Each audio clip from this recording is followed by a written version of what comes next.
এদিকে আওয়ামী লীগের speaker Shirin শারমিনের master plan ফাঁস।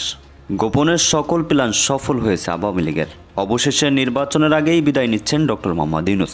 দর্শক, কী হতে চলেছে তাহলে? ভয়ানক কিছু ঘটাতে পারে আওয়ামী লীগ দলটি। কিসের ইঙ্গিত দিল ওবায়দুল কাদের? তাহলে কি এই মাসের মধ্যেই ঘুরতে পারে ক্ষমতা? একই আভাস দিল শেখ হাসিনা। থাকছে বিস্তারিত।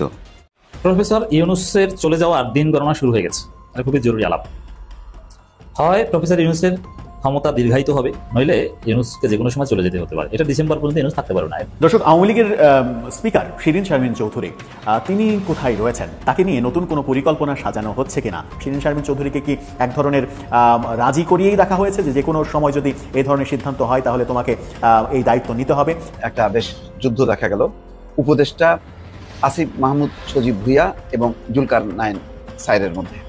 জুলকার নাইন স্যার আরও লেখেন, তুমি বরং আপাতত ইয়া নাফসি করো, যা যা করেছো সেসব তো আর সিসিটিভির কাভারেজের মধ্যে করনি। সেসব যখন প্রকাশ পাবে তখন কি বলবা সেই স্ক্রিপ্ট রেডি করো।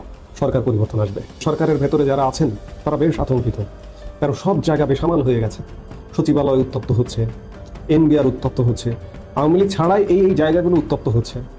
এই উত্তপ্ত অবস্থা থেকে, এই জ্বলন্ত উনুন থেকে এর সাথে যদি আওয়ামী লীগ এসে এখানে তুষ ছেটায়, তাহলে বর্তমানে বিদ্যমান অবস্থা এবার কিন্তু একের পর এক আওয়ামী লীগের নেতা কর্মীরাই জাগ দিয়ে জাগান দিচ্ছে। তারা এখনো রয়েছে এই বাংলাদেশে, তারা এখনো বাংলাদেশকে নিজের দেশ মনে করছে। প্রিয় দর্শক বন্ধুরা, অপরদিকে কিন্তু শিরীন শারমিন যে কোনো সময় বাংলাদেশের শেখ হাসিনাকে নিয়ে আসবে, এমনটাও জানিয়েছে গণমাধ্যমে। অপরদিকে শেখ হাসিনা বিভিন্ন কল মাধ্যমে জানিয়েছে যে শেখ হাসিনা বাংলাদেশে আসবে খুব তাড়াতাড়ি। ডক্টর ইউনূসের অবস্থা চরম খারাপ হবে। প্রিয় দর্শক বন্ধুরা, শেখ হাসিনা বাংলাদেশে আসলে বাংলাদেশের মানুষ তাকে কিভাবে গ্রহণ করবে অবশ্যই কমেন্ট করে বলে যাবেন। সেই সাথে যদি শেখ হাসিনা বাংলাদেশে আসে ডক্টর মোহাম্মদ ইউনূস তাহলে কবে বাংলাদেশ থেকে পালিয়ে যাবে সেই বিষয়টা কমেন্ট করে বলে যাবেন। আজকের মতন এই পর্যন্তই। ভালো থাকুন, ধন্যবাদ।